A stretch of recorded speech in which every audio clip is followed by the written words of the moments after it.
आणि त्यांचा जो मृत्यू आहे तो बॉम्बस्फोट होता तोही एक दहशतवाद होता आणि हा देश उभा करण्यामध्ये अनेकांचं बलिदान आजपर्यंत मिळालेलं आहे. स्वातंत्र्यपूर्वीच्या काळात आणि स्वातंत्र्यानंतरच्या काळातही स्वातंत्र्य संग्राम हा तेवत ठेवण्याकरता अनेकांनी आपल्या प्राणाची आहुती स्वातंत्र्य यज्ञामध्ये ही दिली होती आणि तत्पश्चात आपल्या देशाला स्वातंत्र्य मिळालं. महात्मा गांधींचा जो खून होता हा भारतातला पहिला दहशतवादी हल्ला होता. तद्वतच नंतरच्या काळात दहशतवादाचे अनेक बळी झालेत.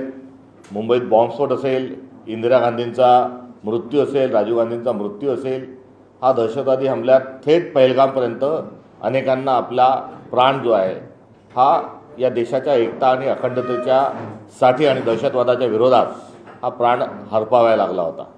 या सोबतच ज्या आपल्या लढाया झाल्या 47ची, 61ची, 65ची, 71ची, कारगिलच्या आणि दरम्यानच्या काळात जो काही तणाव होता भारत आणि पाकिस्तानच्या दरम्यानचा, तिथे गोळीबारात असेल, शांती सेनेच्या अनुषंगाने असेल, या सगळ्यांमध्ये लष्कराच्याही मोठ्या प्रमाणावर लष्करातल्या सैनिकांचा आणि अधिकाऱ्यांचा देखील त्यामध्ये हुतात्म्य त्यांनी पत्कारलं होतं.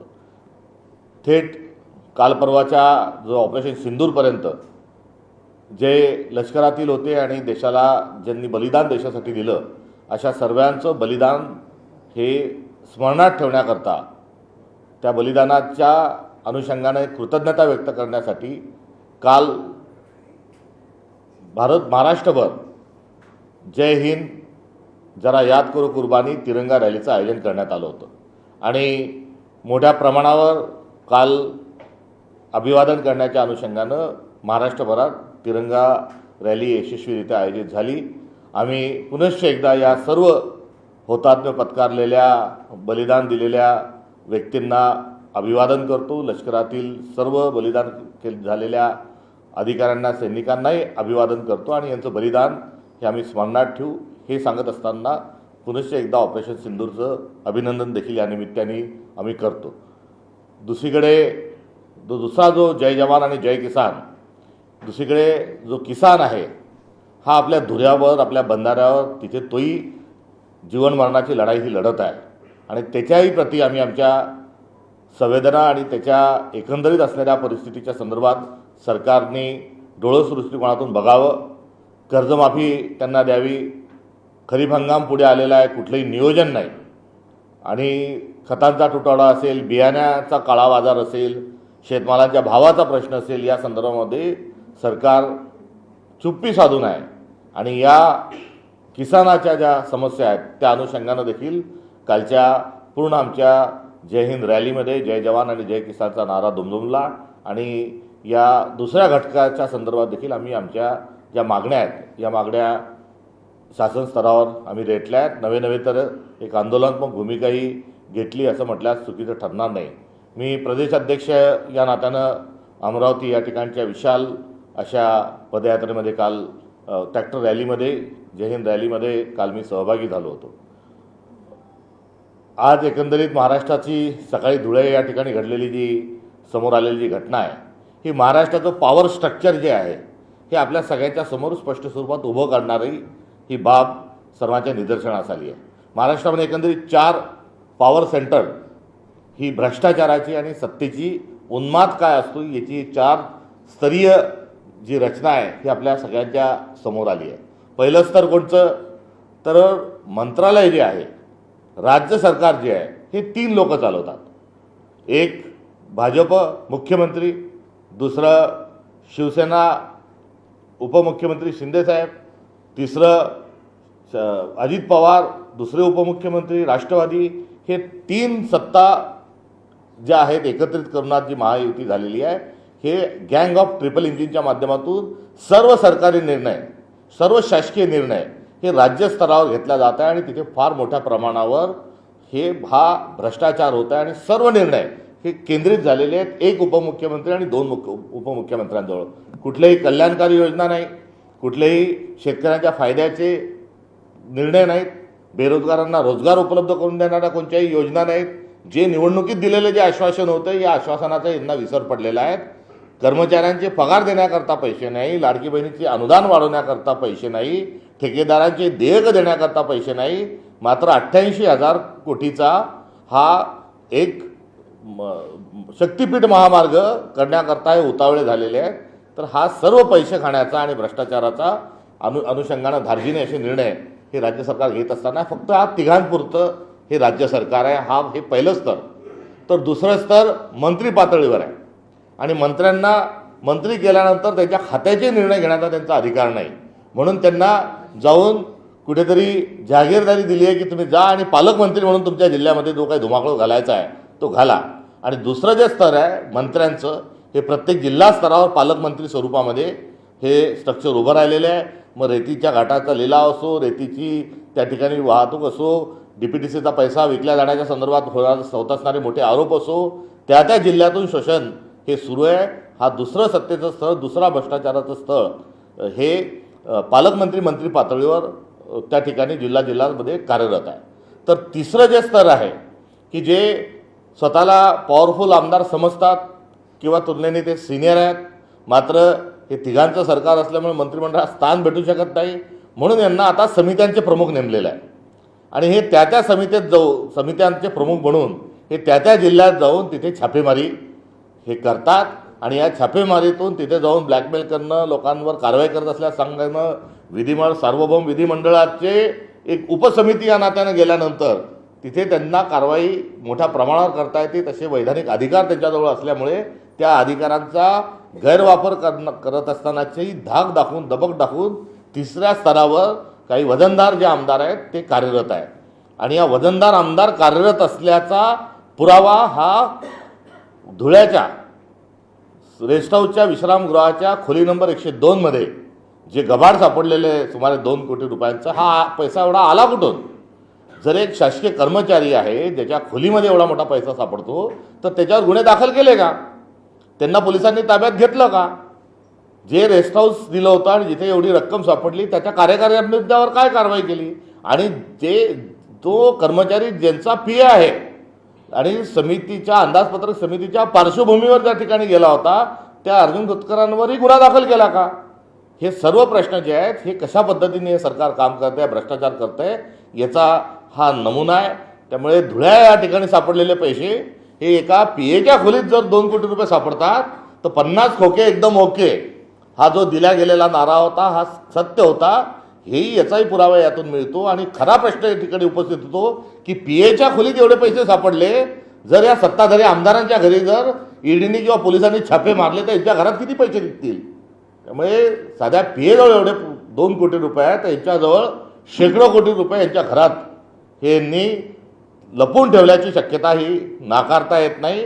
आणि या निमित्तानं हे सापडलेले पैसे हा भ्रष्टाचार कशा पद्धतीनं फडणवीस सरकार करत आहे याचा हा मोठा पुरावा सापडलेला आहे.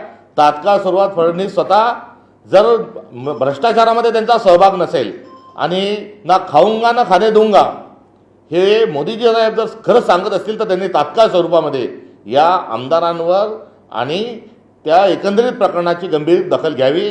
नाही तो मैं भी खाऊंगा आप भी खाओ हे सरकारचं धोरण असल्याचं यातून आपसूक स्वरूपामध्ये स्पष्ट होईल. हे सत्तेचं तिसरं महाराष्ट्र सरकारचं तिसरं स्तर, तिसरं टायर झालं. आता चौथं टायर जे आहे, चौथं जे स्तर आहे ते म्हणजे सत्ताधारी आमदार.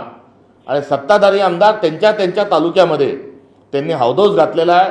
तो शासकीय निधी विकण्यासंदर्भातले प्रकरणं असतील, त्या ठिकाणी नंबर 2चे जे धंदे अवैध व्यवसाय जे ते चालण्याचा विषय असेल, कुठून मोठ्या प्रमाणावर खंडणी करण्याचा प्रकार असेल, या चौथ्या स्तरावर आमदारांच्या स्तरावरही भ्रष्टाचार चालू आहे. त्यामुळे 4 स्तरावर फडणवीस सरकार हे भ्रष्ट आहेत आणि या 4 स्तरावरचा भ्रष्टाचार जो आहे त्या धुळ्याच्या प्रकरणातून समोर आलेला आहे.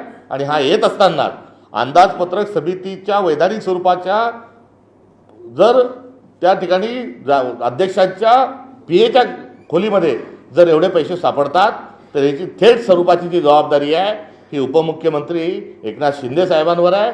आणि एकनाथ शिंदे जे आहेत हे या टोळीचे प्रमुख आहेत का, या टोळीचे मुखी आहेत का, या भ्रष्टाचारी टोळीचे प्रमुख आहेत का, मुखी आहेत का, हा एक प्रश्न या निमित्ताने कुठेतरी उपस्थित होतो.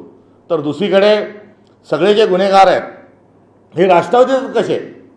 राष्ट्रवादीमध्ये ही गुन्हेगारांचा पक्ष हा असल्याचं हे पुण्याच्या हगवणे प्रकरणाच्या माध्यमातून पुन्हा एकदा सिद्ध झालं आहे. आधी काय ती पोर्शे का फोर्शे कार होती, त्या कारने एक मध्यधुंद तरुण एका सामान्य नागरिकाच्या अंगावरून ती गाडी चालवतो आणि अशा व्यक्तीला वाचवण्याकरता राष्ट्रवादीचे आमदार रात्रभर त्या ठिकाणी जाऊन बसतात. त्यांच्या पदाची, त्यांच्या पक्षाची सगळी शक्ती जी आहे ती त्या कार चालकाला वाचवण्याकरता ते पणाला लावतात. हे प्रकरण आहे.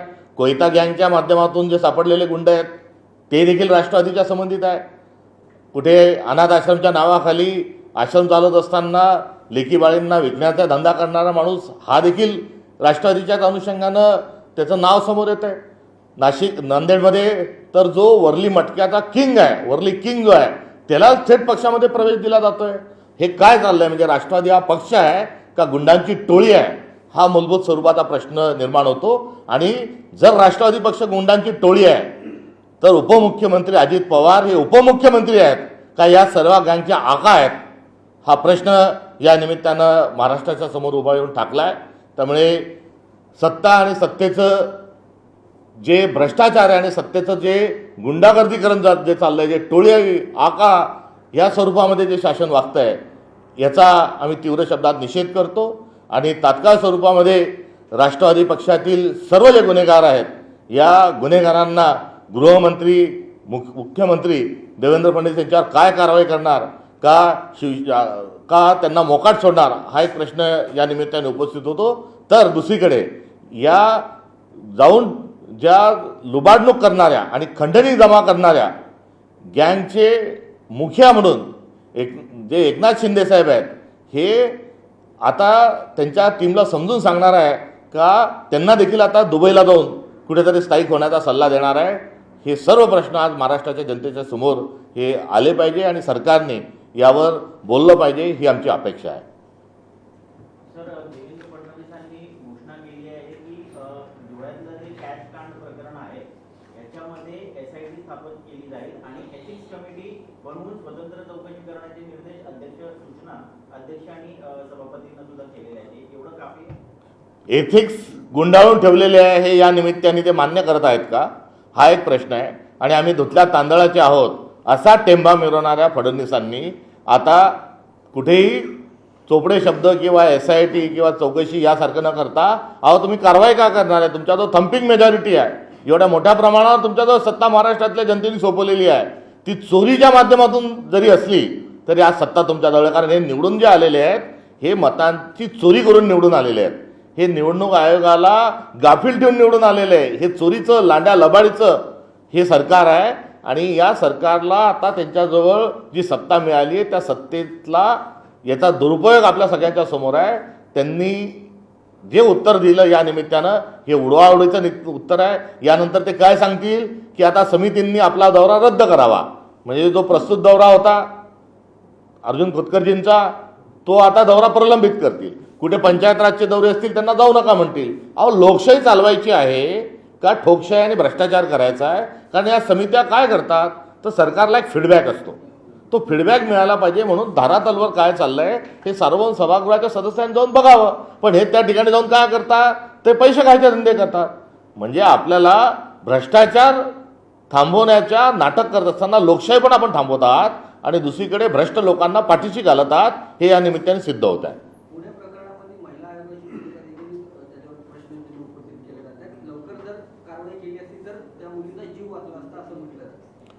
एकंदरीत महिला आयोग जो आहे हा महिला आयोग फक्त राजकीय टेंबा मिरवण्याचं काम कुठेतरी करतोय. महिला आयोगाची या प्रकरणातली आणि यापूर्वीच्या सर्व प्रकरणातली भूमिका ही निंदनीय आहे. महिला आयोगाची जी सॅनिटी आहे, महिला आयोगाची जी संवेदनशीलता त्यामध्ये असली पाहिजे ही पूर्णतः गुंडाळून ठेवलेली आहे. आणि राजकीय सादरीकरण आणि राजकीय टेंबा मिरवीकरण हे दुर्दैवाने आज त्या ठिकाणी चालू आहे. त्यांच्या एकंदरीत या महिला आयोगाच्या कार्यपद्धतीचा आम्ही धिक्कार करतो. धुळ्याच्या इन्क्वायरीचा हे सरळ मॅटर आहे. यामध्ये इन्क्वायरी करण्याची गरजच नाही. तो जो PI आहे तो पहिले पैसे जमा करायला गेला होता. हे यातून आपसूक सत्य जे आहे ते आपल्या सगळ्यांच्या समोर येईल. हाताच्या कंगणाला आरसा कशाला? त्यामुळे हे तिथे कशाला गेले तर समिती येण्याच्या आधी तुमच्यावर कारवाई होणे म्हणून पैसे जमा करायला गेले. त्यांनी पैसे जमा केले, तो मुद्देमाल सापडला. आता त्या समिती प्रमुखांवर आणि ज्यांनी पैसे जमा केले त्याच्यावर आणि त्या पैसे ज्या अधिकाऱ्यांनी दिले यांच्यावर गुन्हे दाखल करावे तात्काळ स्वरूपात. सर, वैष्णवी हगवणे प्रकरणामध्ये दीर आणि सासरा अजूनही फरार आहे. हे प्रकरण अत्यंत गंभीर मानले जाते. बाळाचे सुद्धा हाल केले, कसं पाहताय? ज्या पुणे शहरात सावित्रीबाई फुलेंचा जन्म झाला त्याच पुणे शहरामध्ये वैष्णवीची हत्या होते. ही पुरोगामी महाराष्ट्राला आपल्या सगळ्यांना एक चिंतन करायला लावणारी ही घटना आहे. पुणे शहरातून मुलींची पहिली शाळा काढली आणि मुलींची शाळा काढली म्हणून हा धर्म बुडवायला निघालेली आहे सावित्रीबाई फुले असं हिणवणारी जी मनोप्रवृत्ती होती ही दुर्दैवाने आजही आपल्या महाराष्ट्रात आणि पुण्यामध्ये जिवंत आढळून येते. आणि या प्रतिगामी प्रवृत्तीची पाठराखण करणारा आणि स्त्री पुरुषांच्या महिलांच्या सक्षमीकरणाकरता आणि स्त्री पुरुष समानतेकरता विरोध करणारा जो विचार होता हा भाजपचा विचार आहे. आणि या भाजपच्या विचाराच्या विरोधात महाराष्ट्रातली पुरोगामी चळवळी उभी राहिलेली आहे. आपण शाहू फुले आंबेडकरांचा महाराष्ट्र म्हणजे महिलांना समतेचं स्थान, बरोबरीचं स्थान देणारा महाराष्ट्र म्हणतो. महाराष्ट्राने भारतामध्ये सर्वात आधी महिलांचं धोरण राबवलं. पंचायत राजच्या माध्यमातून महिलांना आपण प्रतिनिधित्व करण्याचं आरक्षण दिलं. पुढे चालून नोकऱ्यांमध्ये महिलांचं आरक्षण दिलं. त्यामुळे जेव्हा पुरोगामी सरकार होते तेव्हा महिलांच्या समतेसाठी आणि त्यांना सक्षम करण्याकरता धोरणं राबवल्या गेली. मात्र भाजप जे आहे हे भाजप प्रतिगामी आहे. महिलाच्या समानतेचा हा विषय त्यांना मान्य नाही. कारण त्यांची ज्या ग्रंथावर श्रद्धा आहे त्या ग्रंथातल्या श्रद्धेमध्ये महिलेला हे अत्यंत खालचं स्थान हे त्यांनी दर्शवलेलं आहे. आणि आज भाजप जी आहे ही बंच ऑफ थॉट नावाच्याही पुस्तकामध्ये या प्रतिगामित्वाला त्यांनी मान्यता दिलेली आणि महिलांच्या सक्षमीकरणाचा मुद्दा त्यांनी बाद ठरवून त्या ठिकाणी स्त्री पुरुषांचा भेद दर्शवलेला आहे. आणि अशा विचारांचं सरकार आज महाराष्ट्रामध्ये राज्य करत आहे. आणि ते राज्य करत असण्याचा तो बळी आहे का हा देखील एक चिंतनाचा विषय आहे. मात्र सावित्रीबाई फुले या ज्या प्रवृत्तीच्या विरोधात लढल्या त्या प्रवृत्तीच्या विरोधात आज तुम्हाला आपल्याला सगळ्यांना लढण्याची आवश्यकता आहे. हा वैष्णवींच्या रूपाने आणि एकंदरीत घटनेचं प्रारूप स्वरूप हे आपल्याला दर्शवतं की ही मानसिकतेचा हा विषय आहे आणि बुरसटलेली मानसिकता आणि स्वतः हिंदूमधून टेंबा मिळत असताना महिलांना बाजूला ठेवून दुय्यम स्थान देण्यामागचे जे परिणाम आहे त्याची ही परिणिती कुठेतरी आहे. हा श्रीमंतांचा आणि गरिबांचा प्रश्न नाही तर हा मानसिकतेचा प्रश्न आहे. आणि सावित्रीबाई फुलेंचा संघर्ष ज्या गावात झाला त्याच गावामध्येच वैष्णवीची अशा प्रकारे हत्या होणं हे दुर्दैवी आहे. सर, हिंदी में दूल्हे कैश कांड मामले में जानना चाहेंगे. एक तो करोड़ों रुपए की कैश जो है वो बरामद हुई है, वो भी एक पीए के रूम से बरामद हुई है. ये साफ साफ तौर पर दिखाई दे रहा है. बावजूद इसके एसआईटी का गठन किया जाता है और इसकी जांच के आदेश दिए जाते हैं. आपकी क्या मांग है? ये खुला मामला है, इसमें जांच की और एसआईटी की कोई गुंजाइश नहीं है. क्योंकि जो सरकारी रेस्ट हाउस है उस सरकारी रेस्ट हाउस में सरकारी कर्मचारी जो एक समिति प्रमुख का पीए है उनके कमरे पे बुक किए हुए कमरे में ही इतना बड़ा पैसा मिलता है. तो इसमें कोई एसआईटी की गुंजाइश नहीं. ये पैसा किसने दिया, क्यों दिया और किसको जाने वाला था, ये तीनों सवाल जो है वो जाहिर है. तो उस कर्मचारी पर और उनके जो समिति प्रमुख है उन पर तात्काल स्वरूप में उनको हिरासत में लिया जाए, उन पर केस चलाया जाए और पैसे जो देने वाले लोग थे उन पर भी मुकदमा दर्ज किया जाए. लेकिन गृह राज्य मंत्री योगेश कदम तो कह रहे हैं कि किसी के पास वो पैसा नहीं मिला है और वहां पर गेस्ट हाउस में जो रूम होती है वो किसी लोक प्रतिनिधि की नहीं होती है. तो जांच पूरी होने तक रुकना चाहिए, जल्दबाजी हो रही है. ये वही कदम है कि जिन्होंने पुणे के जो बस स्टैंड है उस बस स्टैंड में जाकर वो महिला जो है, पीड़ित जो महिला है वो चिल्लाती तो उस पर बलात्कार नहीं होता ये कहने वाले भी स्वारगेट मामले के यही मंत्री हैं. इनको बेबुनियाद और हास्यास्पद बयान करने की आदत है. पुणे की घटना पर क्या कहेंगे? जिस तरह महिला को प्रताड़ित किया गया उसकी खबर आ रही, बाद में आत्महत्या की बात की जा रही है और अजित पवार की पार्टी से ही तमाम इस तरह की घटनाएं लगातार सामने आ रही है. क्या कहेंगे?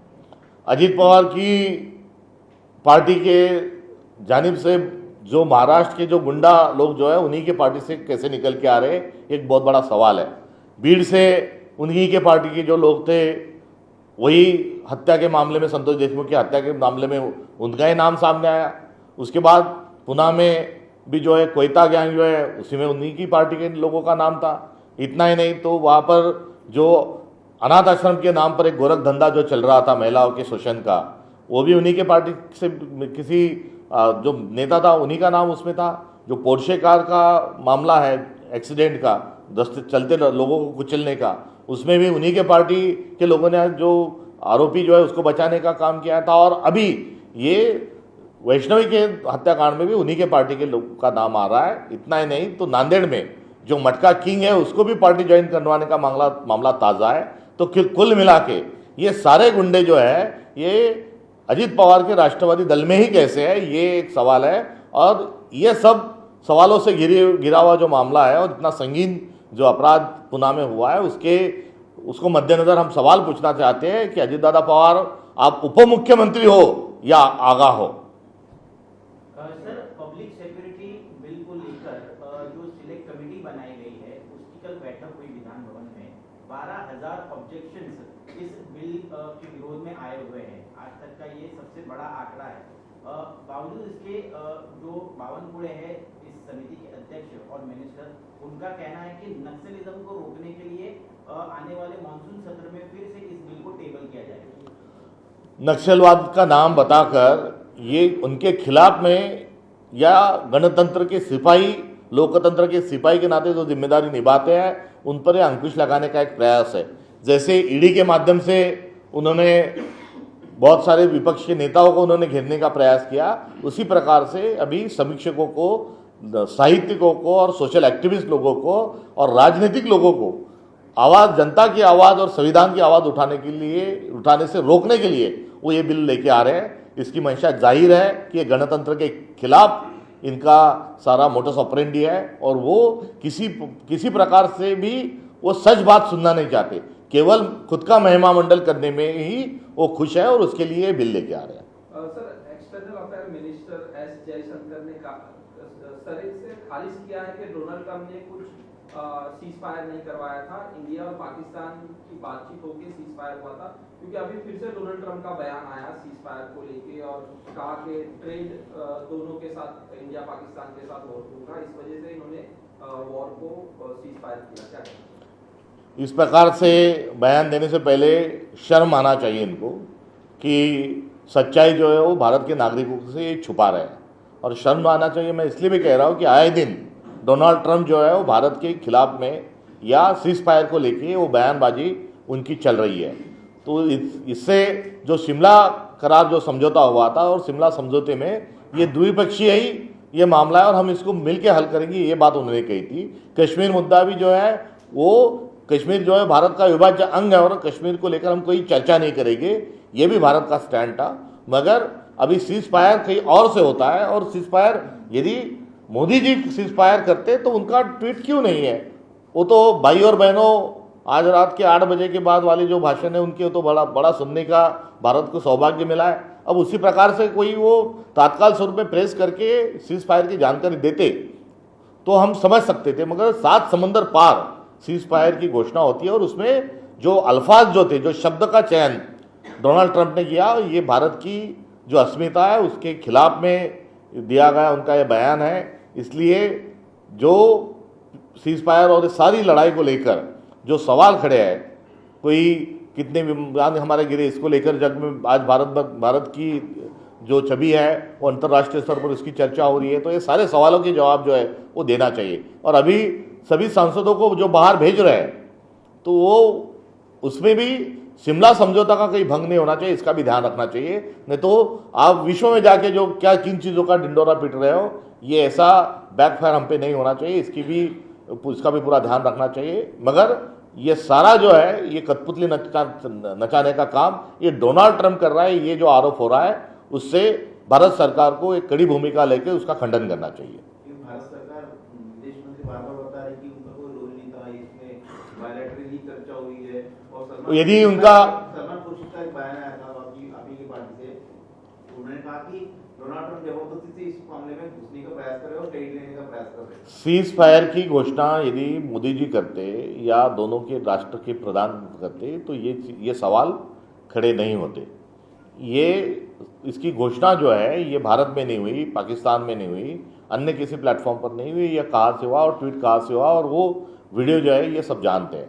तो हमारे जयशंकर जी बता दें कि वीडियो फर्जी है, वो वीडियो जो है वो सच नहीं है, वो झूठ है, जो ट्वीट है वो ट्वीट झूठ है, ये वो बताया। और उनका जो बयान था कि हमने पहले ही पाकिस्तान को आगाह करके दिया था, उसका मतलब क्या है।